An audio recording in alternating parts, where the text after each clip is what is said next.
I went all in for Jesus when I was about 3.5 years old on the floorboard of my mother's car.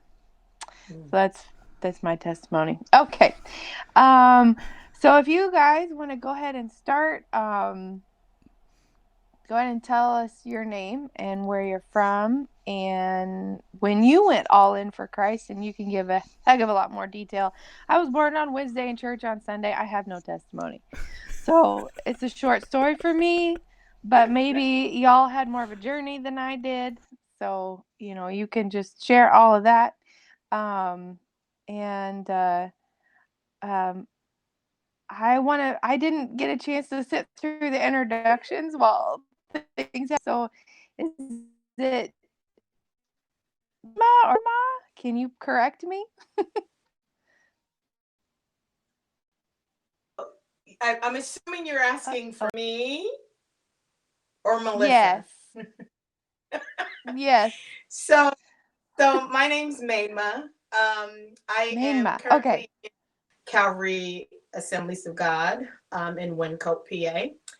I went all in probably at about 7 or 8. My dad was a pastor. My mom was a missionary, and so so like you. I was born on Thursday, and I was in church on Sunday, and in children's church at home because mom did Bible study for the neighborhood kids. So Aw. um, and my coming to Jesus, actually we used to do a film festival, so we do a week of films, and we watched a Johnny Cash movie. I think something about the Gospel Road or something like that. And I don't remember the movie. All I remember at the end of the movie, Johnny Cash was walking down the street with his black and his guitar in the back. And I walked up to my mom and said, I want to meet Jesus and I want to be there for Jesus. And so at about 7, and then I think I was baptized at 8. My daddy had to make sure I was ready. He normally didn't baptize before 12, but he wanted to make sure I had all the answers. And so I have been all in. I've been in some type of ministry since I was 18. I've been singing since I was 3, so this is my life. That's awesome. So you said that your mom was a missionary? Yes. Where So my did she do missions work at? in Liberia in West Africa. So that's Oh, where I'm born. cool. That's Oh, my so cool. my dad was Liberian. He's in heaven now. My dad was Oh, Liberian, and my mom's American. And so we were born, all of us except my oldest sister. We were all born in Liberia. I've been in the States now for, gosh, almost 40 years. So it's been a long time since I've been here. I've been here longer than I was there. So, okay. mhm. Wow, that is amazing. Were you like elementary school age when I was you came to the 13. So States? Oh, okay. two, 2 weeks before my 13th birthday, we came to the States, Wow. and we were only going to be here for a year, and then we were going to go back. But there was a military coup that Hmm. had happened kind of the year before, and we just never went back. So we've been. Oh, wow. What was that like adjusting to culture here versus there at that age?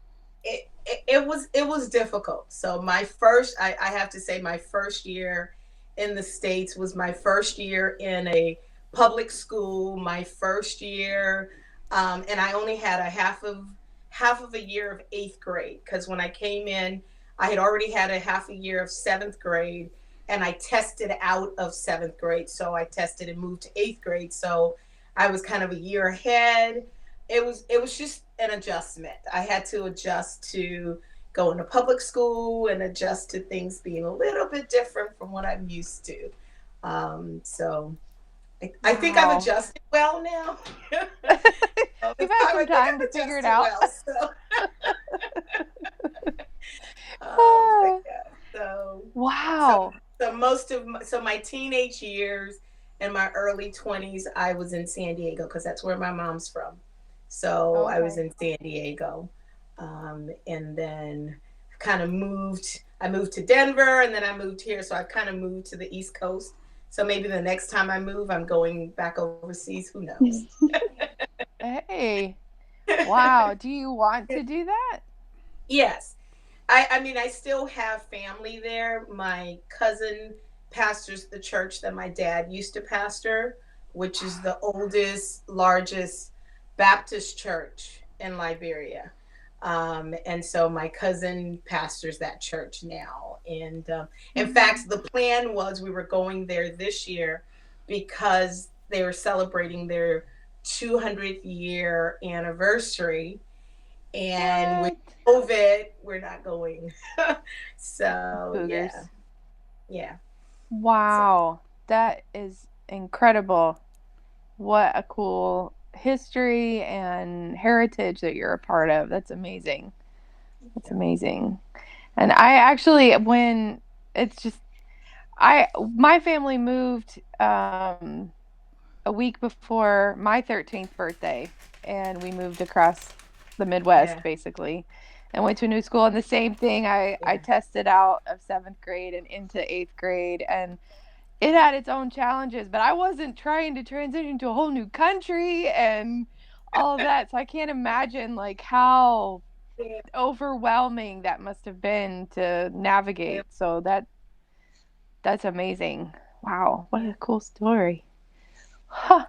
So cool. I love these things because you just we have the most interesting people and topics, I swear. So Melissa, tell me about yourself. Where are you from? When'd you go all in for Jesus and all of that? Hello, everyone. So, Woo yes, I woo. am Melissa. I was born in San Diego, moved around a whole bunch, and I'm currently in San Antonio, Texas. Are So, you I had a warm? bit of an interesting week. Yes, I do have power and heat and some bottled water. Oh my goodness. Wow. Yeah. What was that week like I for you? Well, day one, my husband was out back chopping down one of our trees so that we could start a fire. A whole tree.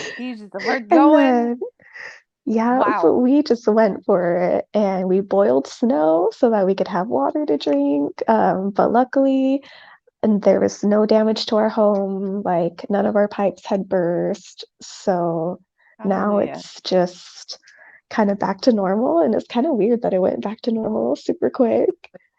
It's like a Yeah. dream. It was like 70 degrees today. We're playing in the backyard. Like, What?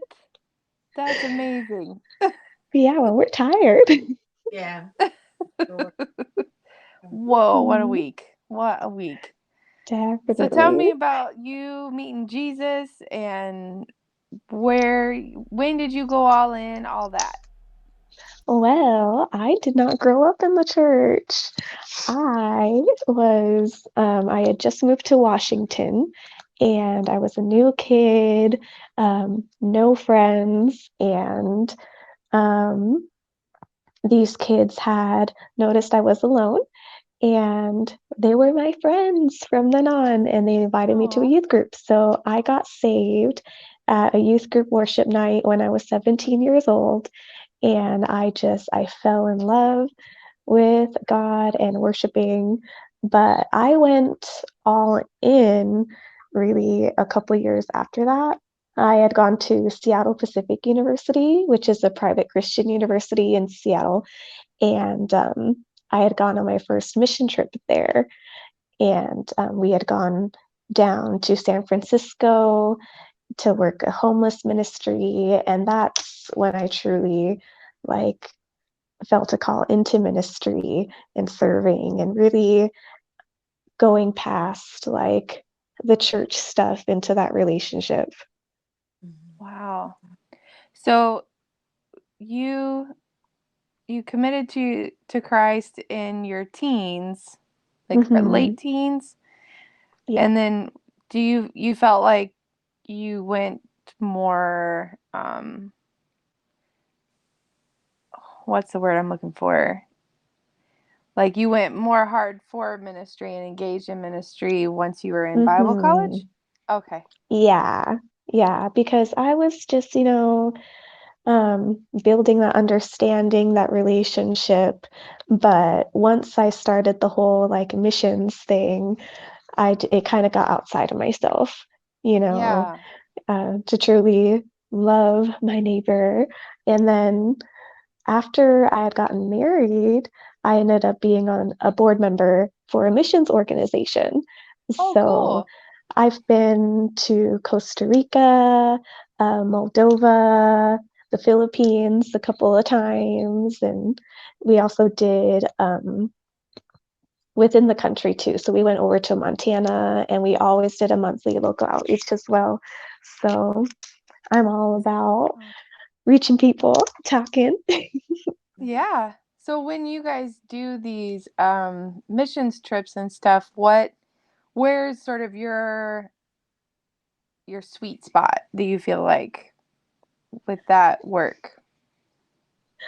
Oh, that's such a hard question because I love each place. Like, I really, really do, especially because we made a point to kind of go to the places more than one time, kind of rotate them. But I would have to say my heart is in the Philippines. Okay. I love the Nice. island life. I love the people so much. And And we served at the King's Garden Orphanage. And aw. so going back and seeing the kids every other year and seeing, who was still there, who wasn't, and just having that real Yeah. relationship with the kids. Born and raised, right, Lim? Where'd he And go? really good food. Yeah. Oh, he's muted himself. Yeah. Yes, like Will Dang. Smith, born and raised on the There you playground. You know what go. I'm saying? So, ladies, I want to ask you, with ministry, it sounds like you both have been involved in a lot of different aspects of ministry. Um, where, like, what part of service do you find yourself the most at home, where you're like, this is what God built me for? Like, this is my unique way to build up the kingdom, to equip people, to serve them, like, and all the different things that you guys have done. Because it sounds like both of you have a pretty varied background, as far as you've done a little bit of this, a little bit of that.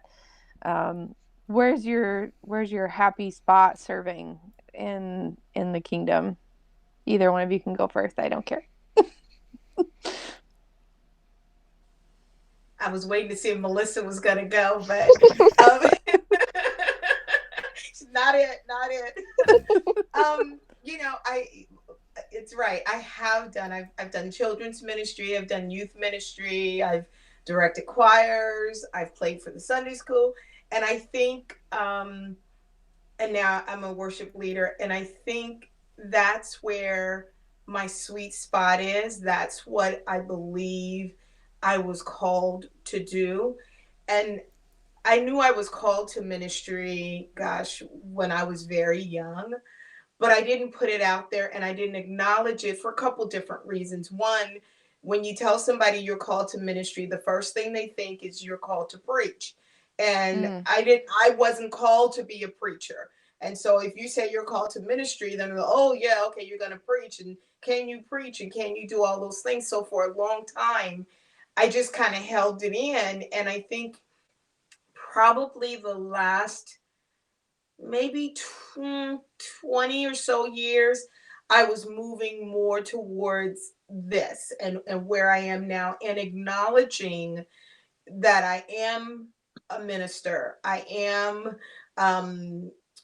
I am walking in my calling, and it's okay to do that. You go past the women can't be in ministry, or women can't do this, and women can't do, you go through all of those things that people say to you, and then you go through the kind of the self thing. Okay, well, I don't play very well, and I don't have a degree, and I didn't do this and I didn't do that. So some of it I even did for myself. So I'm 3 classes away from getting my master's degree in Oh, worship study, congratulations. with the Congrats. concentration in pastoral care, and I'm over 50. So it's like your brain is still.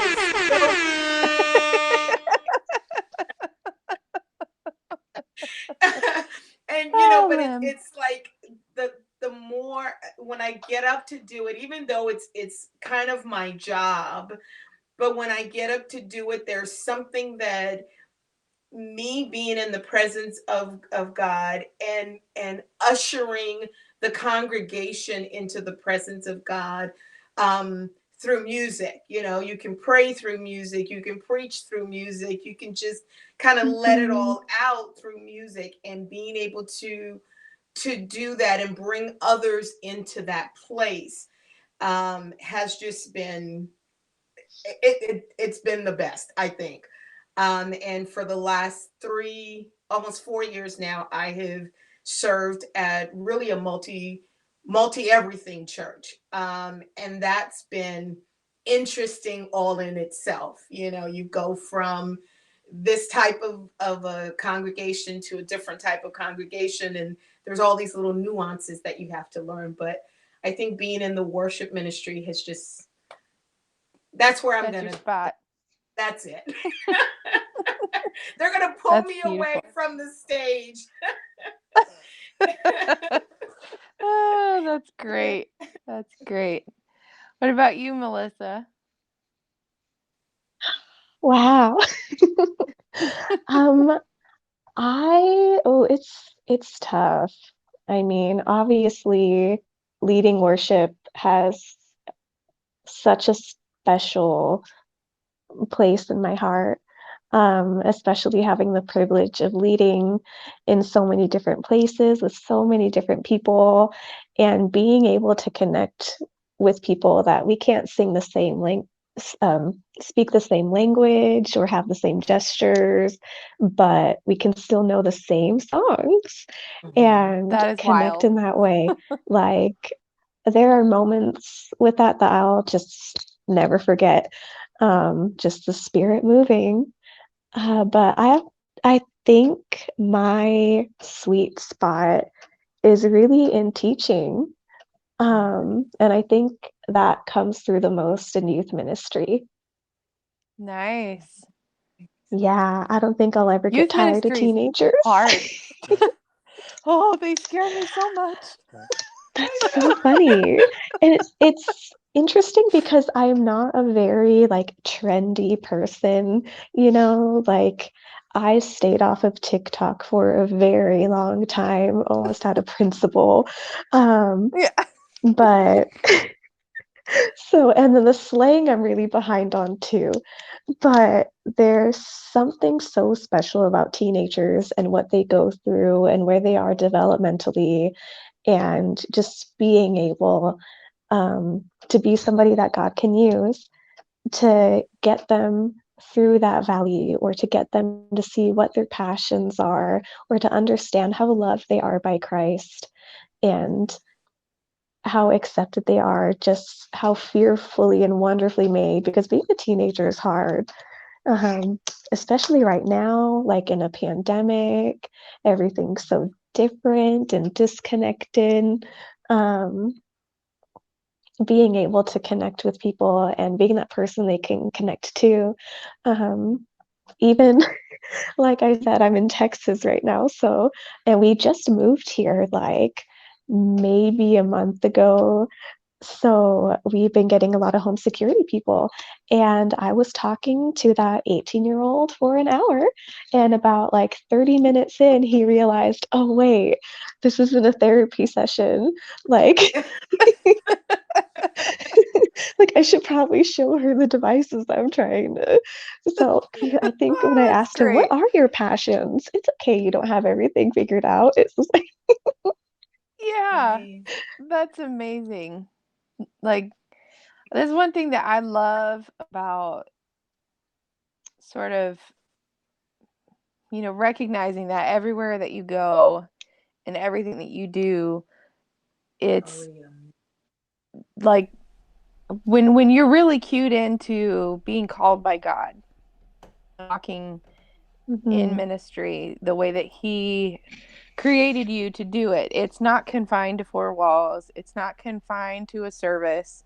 Like you can be in the grocery store in the most mundane situation, and man, Mhm. it's he will open doors and people will feel comfortable with you just like they felt comfortable with him because they see him in you, and Mhm. I just I love how God will do that in the most random situations where you suddenly have a best friend at Target and In the library, in in the library. Mhm. Yes.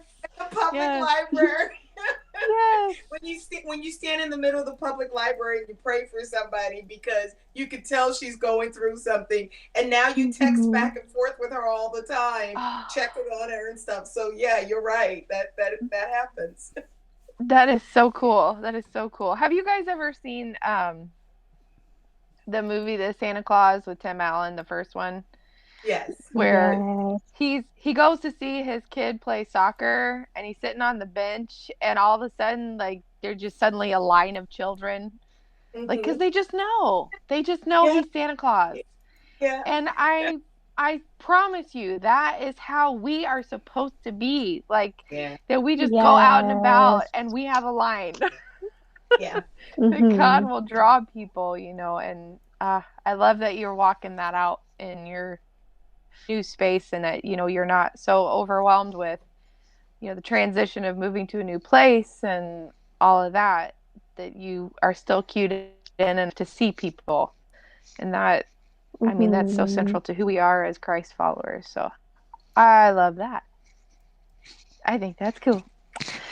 Um, so for you ladies, is there a thing that you are super passionate about that has kind of changed your viewpoint or that you have found motivates you in how you minister and how you live?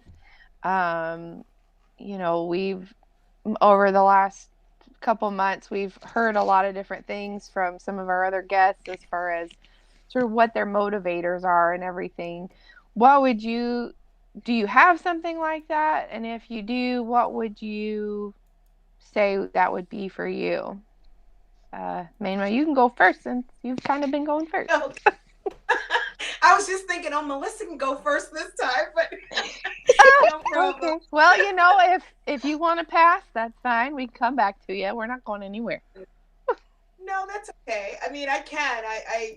I think for me, and Melissa said something about it earlier, about loving God and loving people. The thing that stands out for me Mhm. always is the two commandments, right? Love the Lord your God with all your heart, mind, and soul. Love your neighbors as yourself. Love vertically, love horizontally. And what has happened in, gosh, probably in this last year with the pandemic and with the election and with all of the stuff Mhm. that was out there, I wanted what I wanted people to see and to know is this title of Christian sometimes separates us. And it separates us because of the view of Christianity, and that it just depends Mhm. on who sees it and what they think of what they see. And my mind now is we need to be Christ followers that love or who love. Mhm. And it is, forget the title of Christian, because if my Christianity, if me having that title of Christian pushes somebody away, I've missed the mark. And so Yeah. it to be more of I love God, I love Jesus, and I love his people, whoever his people are. And so it Mhm. doesn't matter who you are, it doesn't matter how you've been ostracized or kicked out. And because I felt some of those myself. And so for me, it's even more important to show love, the love that Jesus shows, regardless of who the person is, regardless of who they are and how they are. And I think that's my biggest motivator now. It's I just want people to know that they are loved, not just by somebody that they can touch, but by a God that's here with them at all times. And so Mhm. that's my motivator. So That- Well, that's a good one. That is so good. That is yeah. so good. I see you, David Jeremiah Reynolds, in your silly comments. Uh, he said, I lurk because Christ lurks in me. Wait. I love that's weird. I know. I'm like, That's what? weird. And then, I don't know if you guys saw this or not, but Calvin, I'm not even gonna try with the middle name because I will take a edge cutter to it. It'll be horrible. Calvin Lemuel said, "So cool. I'm currently serving at a church comprised of Liberian immigrants and refugees." Oh So wow, where? Oh, I can't ask him that. Is he gonna? you can ask him that if he's Well, no, still he's on. not I gonna. have He's no not idea. gonna. Maybe he'll type in there where. Maybe he'll That's type cool. in there where. Yeah. Lim, I don't know where you are eating a grilled cheese somewhere or something, but if he comments, you let us know. I had to hop over to my phone to see because I hadn't been seeing any comments pop up. So I was like, what's going on in the feed? Um, but yeah, if he pops back on and says where at, um, I think he's out over at what school is that? Oh, help me. Is it Juilliard? Did I read Oh, that right? Ooh. Ezekiel. Yes. I knew that, Calvin. okay. Lowell, Mass. Okay. I know some people who live in Massachusetts, so he may know some people that I know. That's so cool. Well, how exciting. That's really cool. I love small world situations. I And actually went to Bible college with Lemuel's brother and sister. That's my did you small really? world. Well, I was going to tell Melissa that my brother lives in San Antonio. My younger brother and his family live in San Antonio. And my older brother, who lives in the Houston area, is married to a Filipino lady. So I was like, oh, I How got connections to all cute. these So many people. connections. That Love 6 degrees that. of separation thing was like really cool. So, anyway, All sorry, I'm talking too much. I'll be no, quiet. no, that's what this is No. for. That's what this is for. No, all my interesting connections are in like the former holiness circles. Uh, yeah, That's how yeah. I grew up. Okay. I'm in the process of still being liberated. You're all good. You're all Amen, good. sister. Yeah, I grew up in the UPC, which Okay. is a incredibly um works focused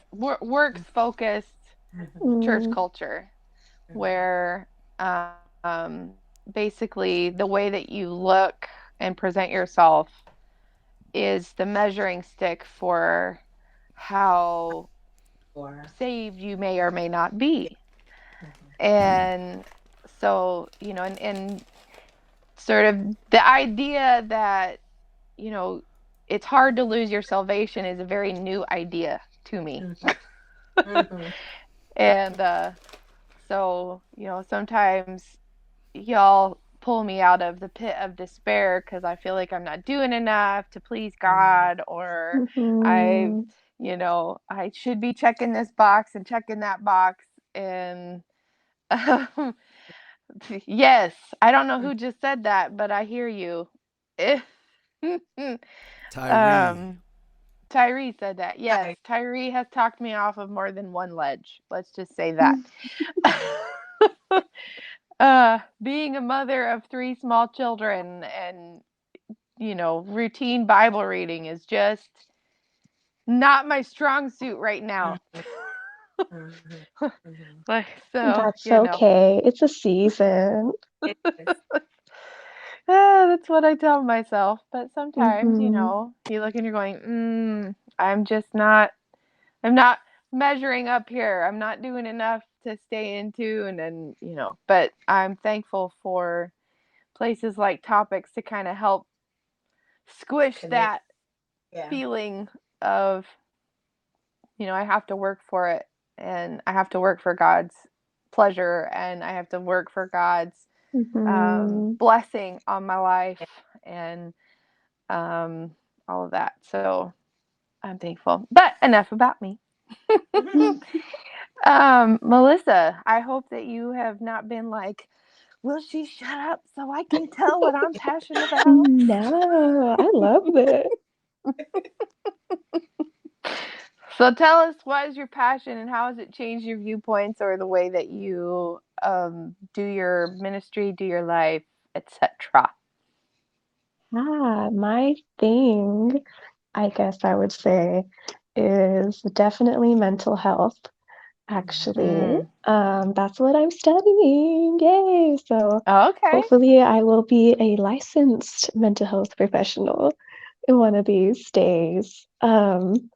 But yeah, that has definitely totally changed how I view Sean. so much. Yeah.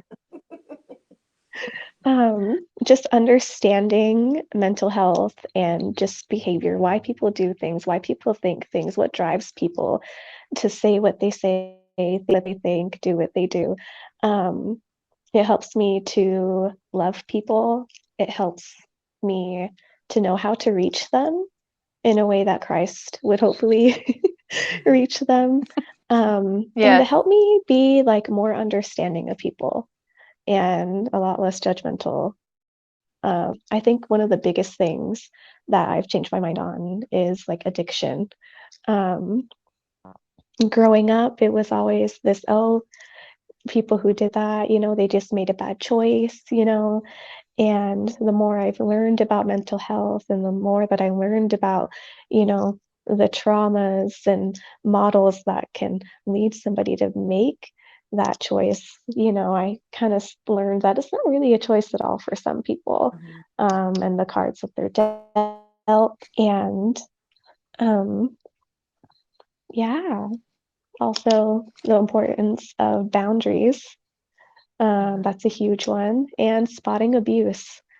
Mhm. That's Mm. definitely another thing, especially now as I work in churches and talk to people who work in churches a lot. There's a lot of times where I'm just kind of stepping into a forum and saying, that's not healthy. Like, it's okay to say no.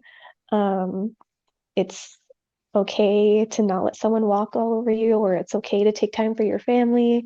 Um, Especially like during this pandemic, people are at home, their kids are at home, they're doing school, everybody's doing ministry still, or they're doing ministry differently, or maybe they're pulled out of ministry for some reason Mhm. with all of this. So um, I've, yeah, had a lot of messages over this past year, just kind of um, hopefully just being that light for people and letting them know that who they are is enough, what they're going through matters, that people care, and that Jesus is with us, when the storm's going, he's in the boat. Mhm. Mhm. That's so That's good. That's so good. Thank you, Lemuel. Ah, I like Sean said routine. What is that? We don't have one Some anymore. Something I'm not so good at. Oh yes, say it, Tyree. Mental health counselors are needed within the church. The wrong type of leadership can destroy a healthy person. And I have definitely seen that. Holy macaroni. Mm-hmm. When you said abuse, were you talking about more of like spiritual abuse, or were you just in general, or In what? general, I In general, mean, okay. it can be that spiritual abuse, or just that art of manipulation, I guess Mm, you could say. The little power plays that can go on, especially with how we as humans can kind of get stuck in hierarchies and not wanting people yeah. mad at us or not wanting to lose an opportunity or things we've built or Hmm. invested in. I mean, I've seen people who are just like describing the worst church situation. No one's on their team, their voice is not being heard, they've been taken advantage of. And then it ends with, but I've been here 10 years. Mm-hmm. True. And it's like, I understand that heartbreak, but you can attempt healing at 10 years, you can put your foot down, you can, take steps to try and change, or, if God's calling you someplace else, if it's time to walk away, if it's time to even just rest, Mm-hmm. like, that's better than all of a sudden it's 30 years down the road and you're still stuck where you're at, or even worse, or more drained or more burnt out, because I think the burnout is real. Mm-hmm. Yeah. Tyree just made a comment that I Mm, think is worth addressing. Yeah. He said, I would imagine that ladies, oh, you took it out. Okay, thank you. I would imagine that ladies within a church are mentally and spiritually abused above all within the church. Maima, I'd like to kind of circle back to you with this one. So I feel like you've kind of mhm, been around the church and sort of in the behind the curtain of the Mm-hmm. church, growing up with parents pastoring, and then you yourself being involved in leadership. Um, what is your take on that comment from your experience? Yes. And yes. um, it can be. And there are times when, and that's why I said, kind of back in my early days, I didn't even put out there what I felt I was mhm, called to do because um, the higher ups looked at you as if that's not possible for you to do those things, um, or you couldn't do that here. You can teach Sunday school, you can work with the kids, you can do this, but you can't really have a full leadership role. And it was hard because I grew up where my mom and dad were truly partners in our church, and they truly led our church, and led the people in our church. Even though my mom didn't get in the pulpit, but she was very much a leader in the church. And so sometimes it's really difficult getting past those things. I mhm, had a comment made to me. So I've been at this church for almost 4 years. I'm the worship director, and in a couple months, my title will change. I'm worship pastor. I had somebody who was on my team. My production did my sound, and we were having this discussion. Now he's been on my team since I was there, and we were having a discussion, and he said to me, "Oh no, blank, the person who left, he was the worship pastor. You're just the song leader." Pardon? I beg I all of had your been pardons. in the role for over 3 years. And this was a gentleman on my team telling me, no, you're just the song leader. You come on Sunday mornings and you lead worship, and that's it. And we don't have to listen to what you were saying, the direction you want to go. And so sometimes trying to wade through those things. I think one of the comments, one of the topics a couple weeks ago, where somebody said, why aren't the women commenting on women being in ministry? And my response to that is, I'm not going to argue with you about what God called me to do, because I know what he called me to do.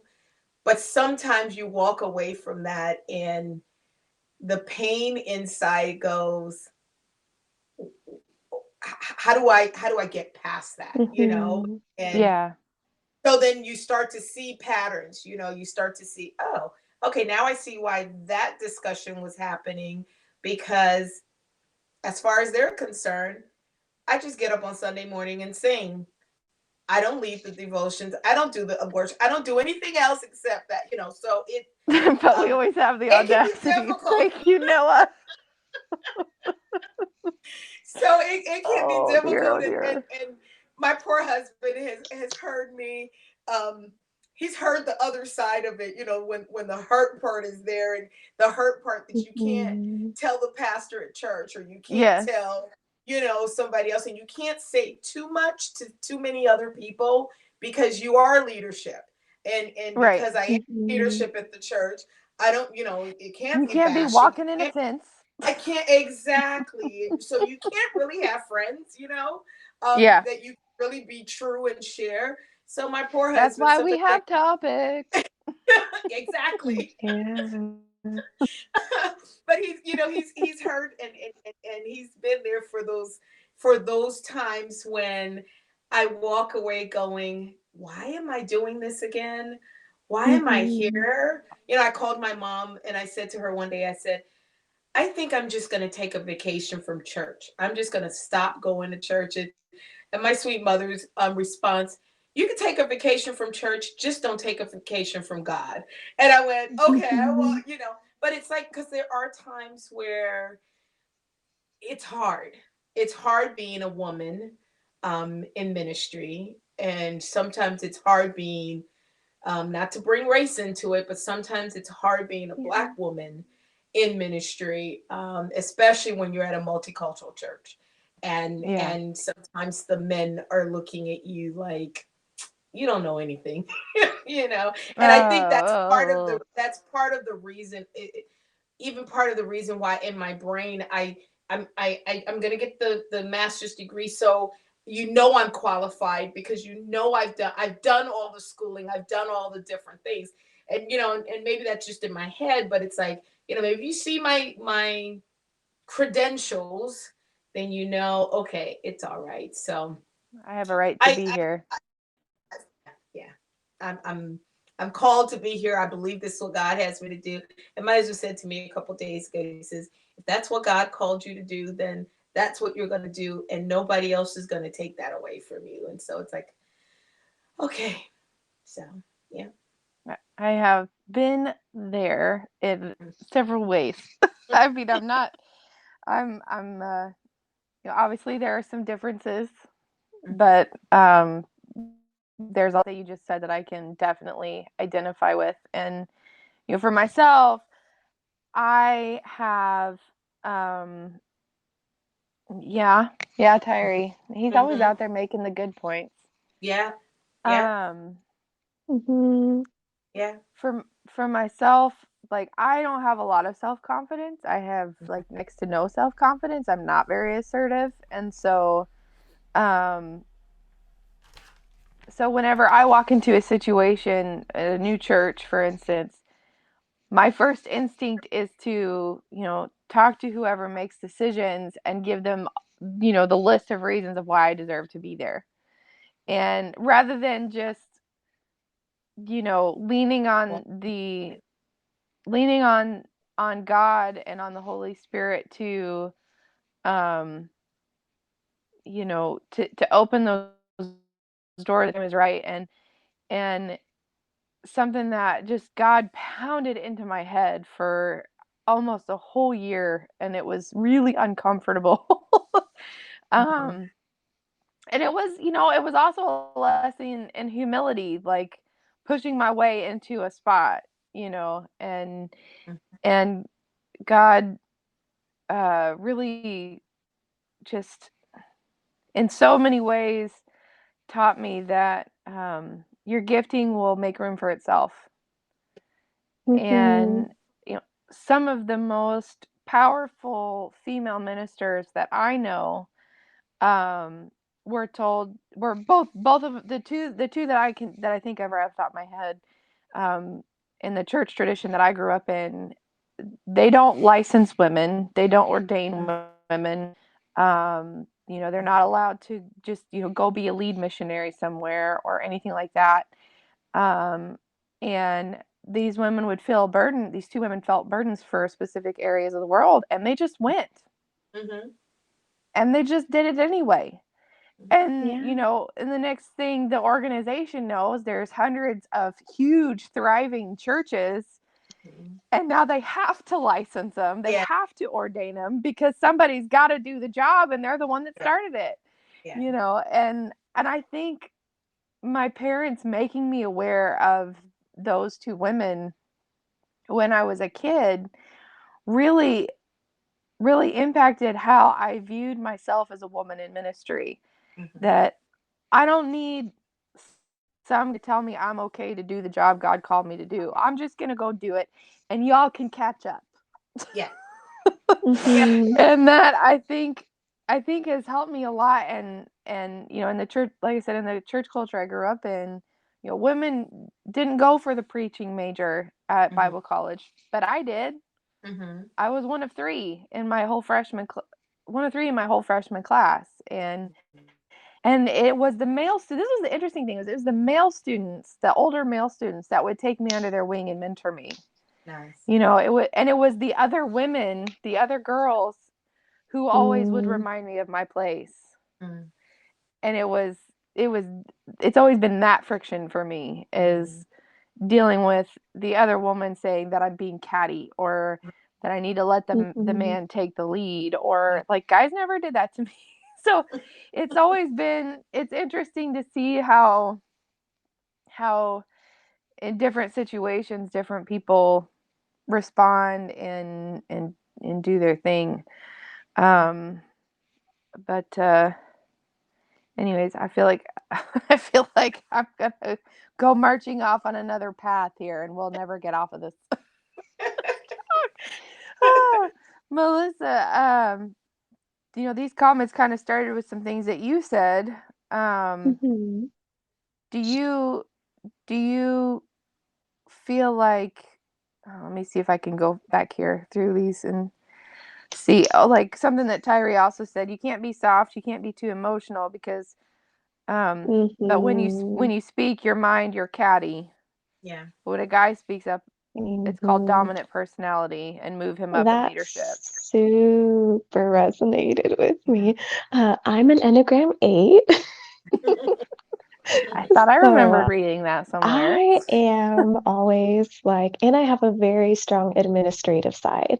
So I Mm, can have a vision and organize it and dictate it. Um, but that's definitely one of the things as a woman in ministry and as a woman of color that I've definitely had to tone police myself. Um, mm, because of that. Yeah, that comment really resonated with me because because yeah, I mean one of the worst things that happened because I just talk, I am who I am. Um but yeah, somebody was like talking to my husband and it was a very white area. So I was also one of the only people of color that some of these people had interacted with in their normal lives. And somebody had asked, like, I thought that women like that were supposed to be submissive. Like, he was trying to figure out, like, why I was like trying to have my voice heard and be like the boss or something. And it's like, well, I'm in charge of the youth ministry, so I am the boss. like, pardon, but um, I am in charge. Thank you. number one. But yeah, it's always that. That's a good comment too, by the way, Mhm, Calvin. Sorry. Yeah. Seeing what he said mhm. about sisters have to be respected, because without the sisters, nothing gets done. And we need Yeah. those female Enneagram 8s that have that strong administrative side, you know, because the building would fall down without Mhm. y'all.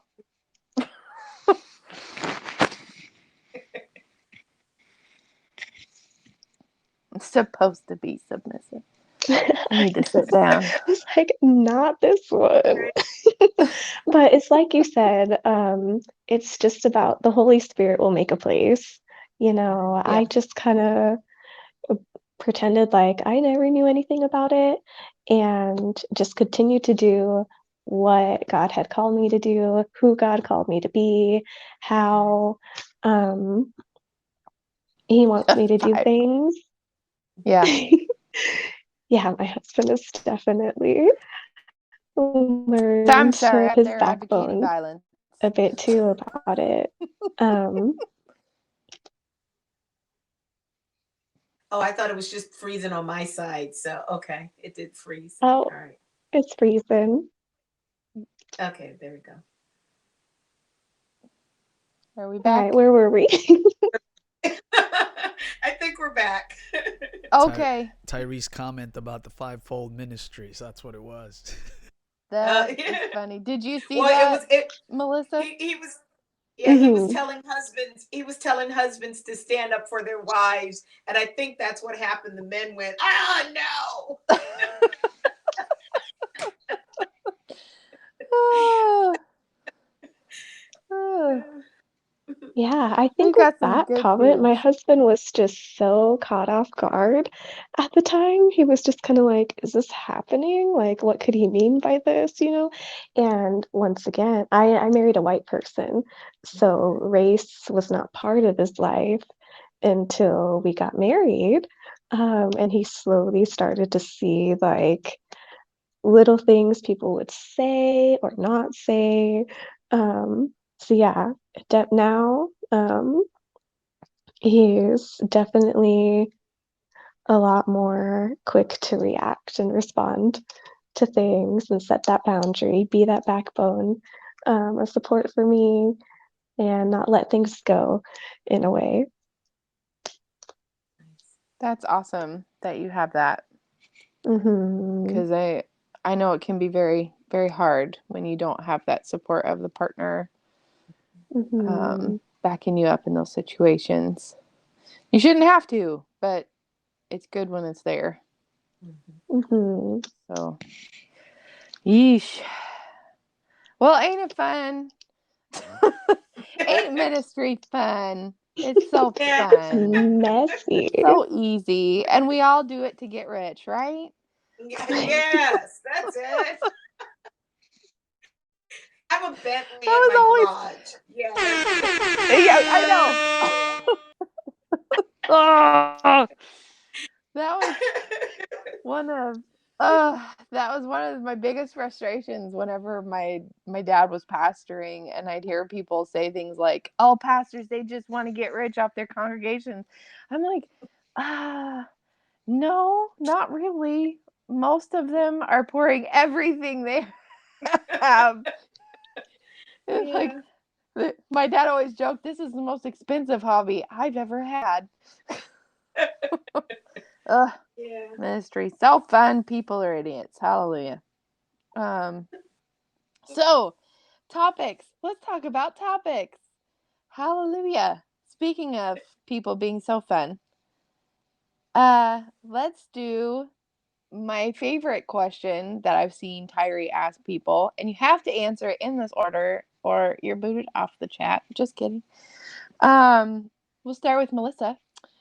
What are your stressings first? Stressings first. And secondly, your blessings with topics. Starting with me. Well, I guess my stressing with topics is just that there's always room to grow, and growing isn't always easy. And Hallelujah. there are certain topics in here where it's like, I feel like we've come so far as a group, and then there's a comment where that's just so far back. And it's like, I thought we were past this. Like, so that's my Yes. biggest stressing is like that yo-yo of like, oh, I'm understood. Oh, just kidding. Mhm. Just Um, kidding. As But an admin, that's usually where I drop my head like this. Like, this is going to be a fun day. I can tell. hmm yeah, every now and then there's a thread, and it's just like, just walk away, Yeah. go take a warm bath or something. Just yeah. So Mm. that's my stressing is just that when we should know better and we don't. But my blessing is kind of tied into that is that there are people who Oh, do know better Sean, you now. be quiet. Yeah. Yeah. And that even, with some of the comments that stress me out, those are a blessing too, because I can learn different ways to respond to people, or if I get to see people's different point of views, different defenses, and there are times where I would not know how to respond to someone, but somebody else gives a thought that I would never have looked at it that way. And then later that week at church, somebody's having a similar conversation, and it really does feel like a blessing. It does feel like, God just is working and sprinkling these things in um, to help growth happen because that's why I'm here. I'm here to learn more about people. I'm here to help people.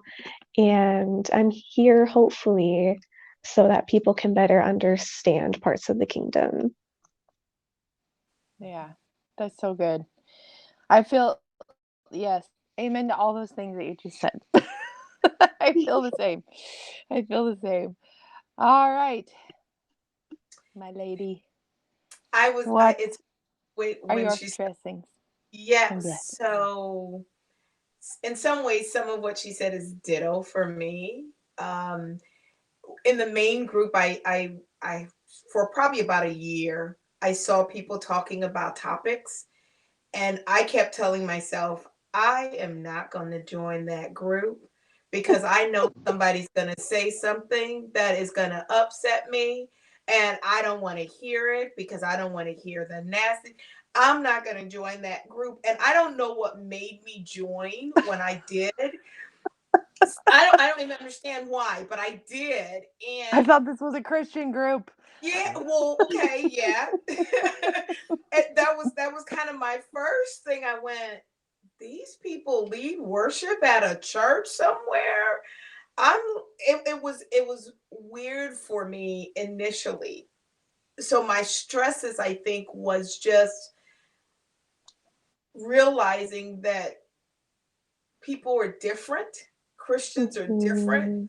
and sometimes the different is not a good different. And some of my stresses are some people who it seems like I'm not really here to learn something. I'm just going to put this out there and maybe it's a shock value. Maybe what I'm trying to say is shock value. So I'm going to put this out there and say the worst possible thing I could possibly say, and that's what I'm going to do. And so there are times when I go, why? That's not Why'd even you a do nice that? thing to say. Yeah, why? What was that? Why did you make that choice? Exactly. I have a 3-year old, a 4-year old, and a 5-month old, and I think one of the most common phrases heard in my house is me going, what, why are you doing that? Why? And it's funny because sometimes I will read the comment and I will talk to my phone or my laptop or something kind of that same way. Why are you What saying that? what? But the blessing, and the blessing is the other side. People are different, and it's okay that people are different. And being that I didn't grow up here in the States, and in a lot of my upbringing, because I had always been in such mixed groups, my upbringing was a little bit different, and some of the racial stuff I had not experienced until kind of fairly recently.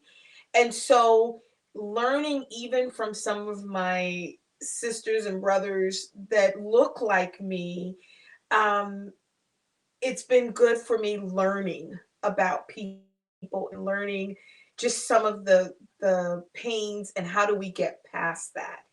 But the biggest part has been being able to have conversations with people. This last year at our church, um, we had a lot of discussions on racial things, and somebody in the group would have a thought or a mindset like somebody at church, and being able to have a conversation with that person because of something I learned in topics, or something that somebody in topics shared, or and having those conversations without getting upset, and without probably in a different environment I might have responded in a way that wasn't Christ-like. But but having the Everything's opportunity, permissible, not everything's okay, beneficial. not every, exactly. But whether it had been for me, engaging with somebody in topics, or sharing and hearing or seeing what somebody else wrote in topics, that has helped me in that conversation. And where I'm not, how dare you say that? I'm not doing it in that way, Mhm. having the conversation in that way. I'm, well, maybe if you looked at it this way, or maybe if you thought about it this way. So topics has been good for me that way. Toning down some of my responses in a way that Mhm. is Christ honoring. Can we say that? Yeah, yeah.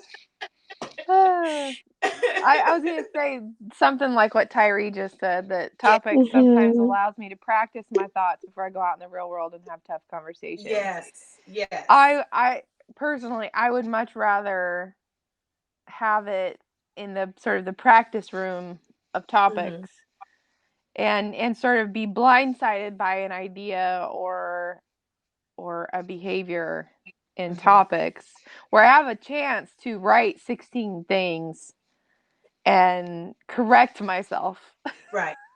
Right. and then respond in a more gracious way, whereas in real life I would probably not do quite as well. Either I would be shocked that I would say nothing, which is one of my defaults, honestly. I Mm-hmm. shut down when I don't know Mhm. what to do. I'd say nothing. um Whereas topics, I think, has equipped me to sort of practice these conversations enough times that now when it happens in real life, because I live in, the population in this area is like less than 1% BIPOC.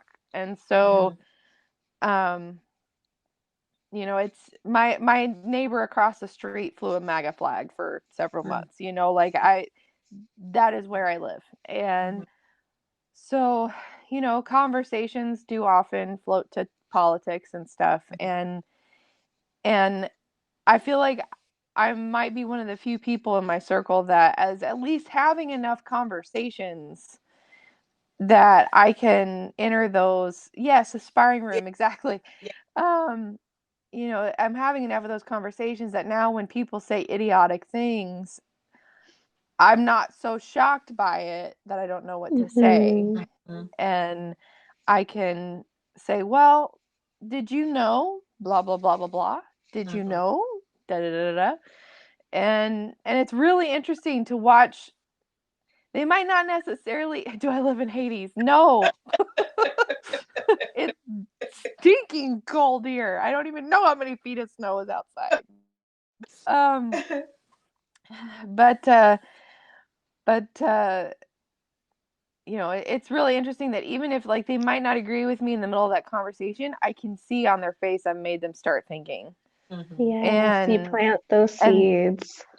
yeah, and so I'm that's also a huge blessing for me with topics. I think that it has equipped me and given me a lot of tools. And even in situations where um you know, part of that less than 1% that, you know, the one black person comes into church, and I know how I'm better equipped to make them feel welcome. I'm better equipped to make them feel loved and feel comfortable, and to honor different parts of their culture and things that I would not have been able to previously. And it's been really cool to be educated in those ways. I'm in a stage in my life where I can't sit and read books and books and books and books. I Mm-hmm. can't spend hours and hours doing research on topics and things, but I can kind of flip through these conversations and occasionally have a verbal conversation with a member here, a member there about something, and have that inform me better. And I look forward to the day in my life when I can invest that kind of time in reading books and doing research and stuff. But this has been a great place. So thank you to everyone who has been willing to stick it out and have these conversations Yeah. and call these things out and work through these ridiculous things in our culture and in our history, um and even the messed up things within our church cultures, and stick it out for those conversations and equip people like me that I wouldn't have that. I wouldn't even have the exposure in this Mm-hmm. area. Mm-hmm. So I'm super super duper thankful. Mm-hmm. Thank you for Yeah. sticking it out.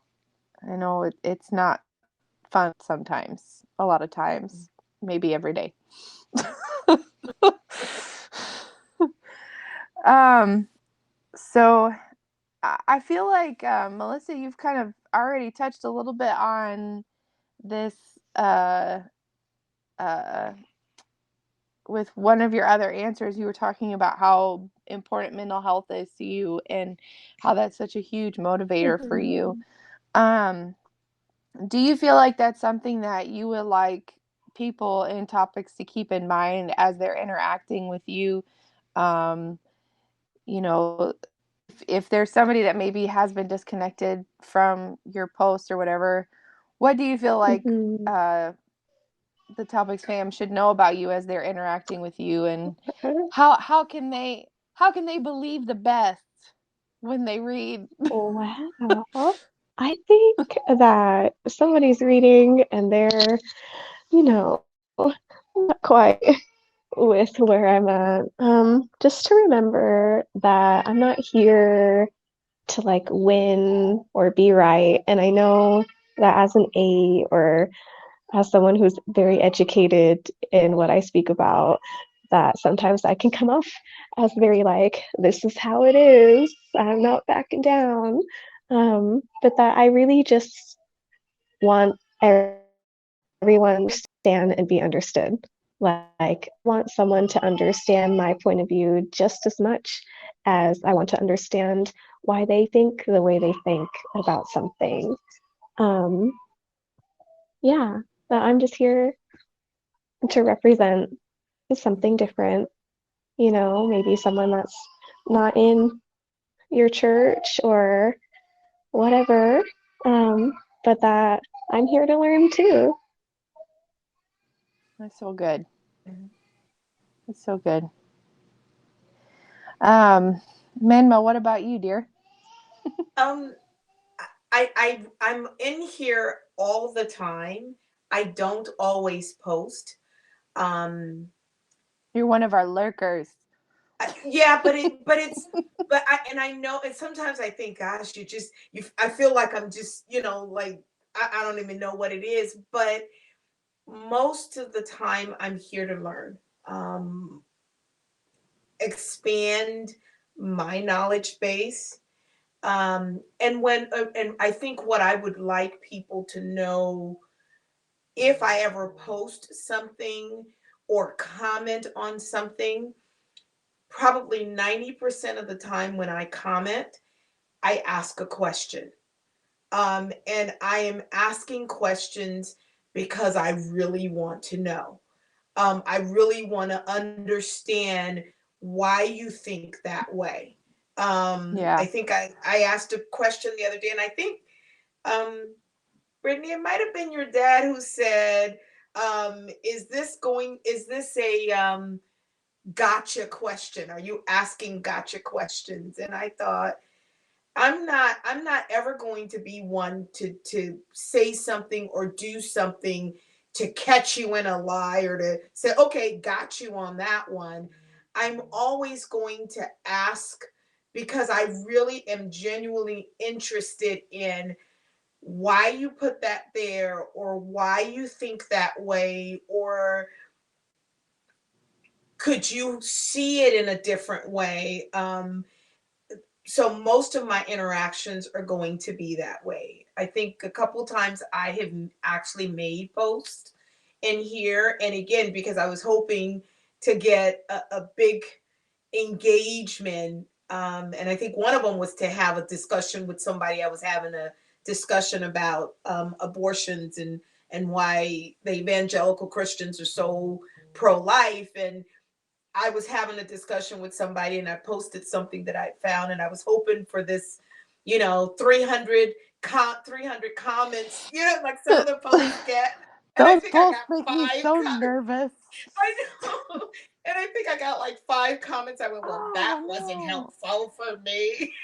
no. But Oh. no, but it was good. And so that's what I want people to know. If you see something from me, it's most of the time because I am trying to truly understand where you're coming from, and sometimes it also is because I am dealing with somebody in real life who thinks like you do, Mm. and it's easier for me to ask the question of somebody that I really don't know.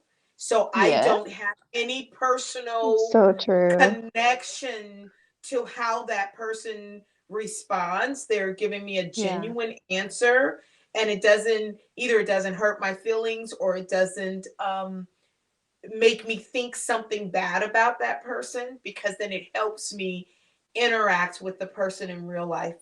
Not that this is not real life, but the person Right. that I'm having a personal real life connection to, it helps me because then I see, oh, okay, maybe it's because of this and not what I was thinking. And then it helps me to have that dialogue that I'm having in real life. So if you ever see my name, that's why.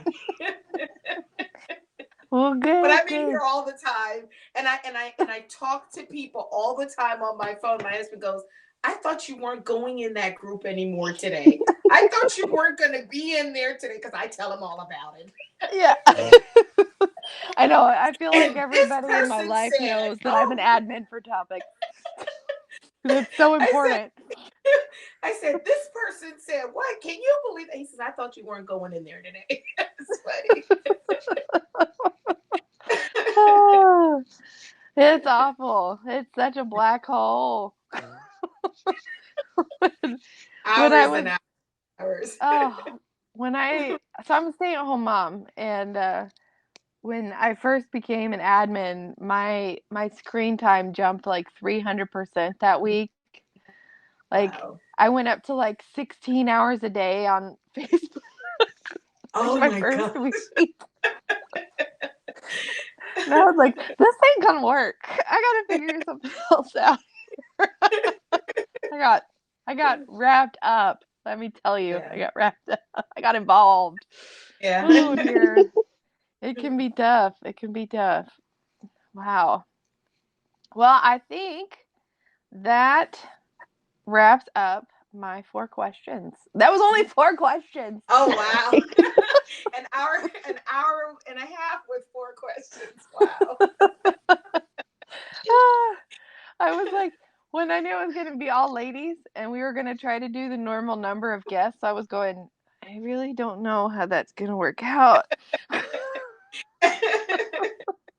So I'm sad that we didn't have one more, but at the same time, maybe it's a good thing. Because I know I'm a talker, and I. So it's like if I'm going to be the one hosting this, and we have 3 talk, it's going to not be good. We will be on here Oh, till yeah. Tuesday morning. Well, thank you, ladies, so much for being with me this evening and for um, sharing your journeys and your hearts and being a little vulnerable with your stressings and your experiences with uh, church being crappy. And all of that. I appreciate that. I think it's important sometimes that people don't realize that, hey, what you're going through at church that's kind of a normal Yeah. thing. It's not good, but it's kind of normal. And there are people who've been through it and can walk with you through that. So thank you for being honest about those things and what you've experienced. I appreciate it. And I'm like, oh, I've just made 2 new best friends and you guys are gonna get messages from Yes. me all the time. Yeah, this is cool. So It thank was you so fun. much. Oh, I'm so glad you had fun. I'm It so was fun. glad. I appreciate it. I love attention and I'm an introvert, but I still love attention. I love to talk about myself. Mhm. So, this is just a great time.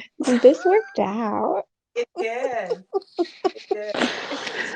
So, thank you ladies for being with me. Thank you Lim for handling the technical side Yes. out there somewhere with Yeah. your grilled cheese. I don't Mhm. know where you are, but out there playing the horns from time to time. He probably went and took a nap.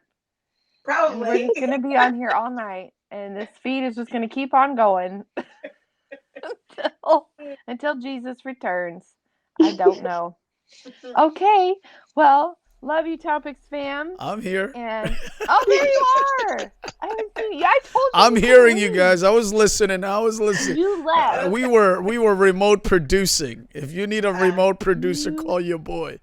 you Okay. said you wouldn't leave, and I ain't seen you I this whole did not time. leave. I was here. I was here like the Holy Spirit. I'm offended. I'm offended. And now the Holy Spirit will be going bye-bye too. Yeah. No.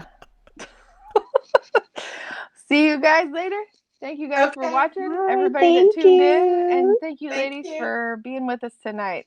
We love you, Topic fam. Bye.